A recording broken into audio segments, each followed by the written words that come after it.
آج کا جو ہمارا اس وقت کا ٹاپک ہے وہ نکاح کے حوالے سے ہے، شادی کے حوالے سے ہے اور دوسری شادی کے حوالے سے بھی ہے۔ یہ تمام چیزیں ہم ڈسکس کریں گے، لیکن اس کے پیراہے میں اگر آپ کا کوئی سوال ہے، آپ کی زندگی کا کوئی سوال ہے، تو وہ بھی آپ علامہ صاحب سے کر سکتے ہیں۔ ہمارے ساتھ علامہ اطہر میاں قادری صاحب موجود ہیں۔ السلام علیکم۔ وعلیکم السلام۔ آپ کی رہنمائی درکار ہوگی، اور آج جس پوائنٹ سے ہم شروع کرنا چاہتے ہیں وہ اسلام میں نکاح کی اہمیت کے حوالے سے ہم آپ سے بات کرنا چاہتے ہیں، تو اس پہ بیان فرمائیے۔ بسم اللہ الرحمن الرحیم۔ قال اللہ تبارک و تعالی فی القرآن المجید والفرقان الحمید فانکحوا ما طاب لکم من النساء وقال نبی صلی اللہ تعالی علیہ وسلم النکاح من سنتی فمن رغب سنتی فلیس منی۔ صدق اللہ العظیم و صدق رسولہ النبی الکریم۔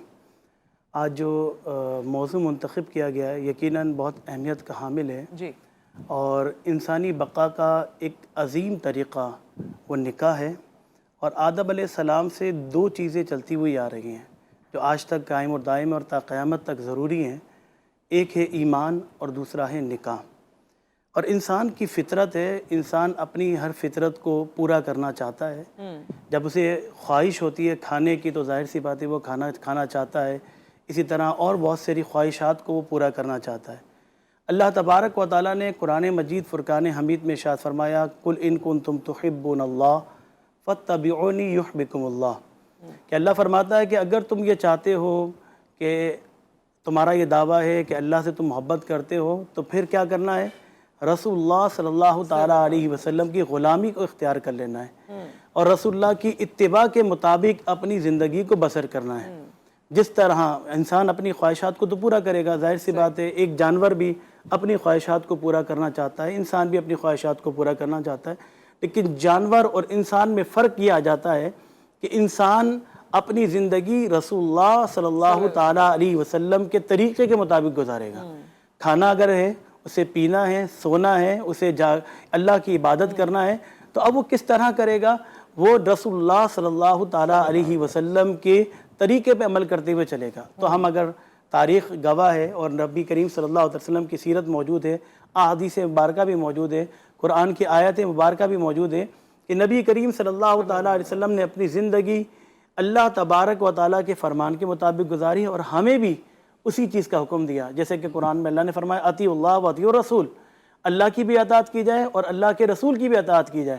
اب ہر شعبے میں اگر آپ کوئی سا بھی شعبہ لیں دنیا کا، چاہے تجارت لے لیں، چاہے آپ کوئی اور اپنا رشتہ داری کے حوالے سے لے لیں، اسی طرح عبادت کے حوالے سے لے لیں، زکوٰۃ کے حوالے سے لے لیں، حج کے حوالے سے لے لیں، اب جتنی بھی اعمال آپ نے کرنا ہے وہ رسول اللہ صلی اللہ تعالیٰ علیہ وسلم کی زندگی کے مطابق کرنا ہے۔ صحیح۔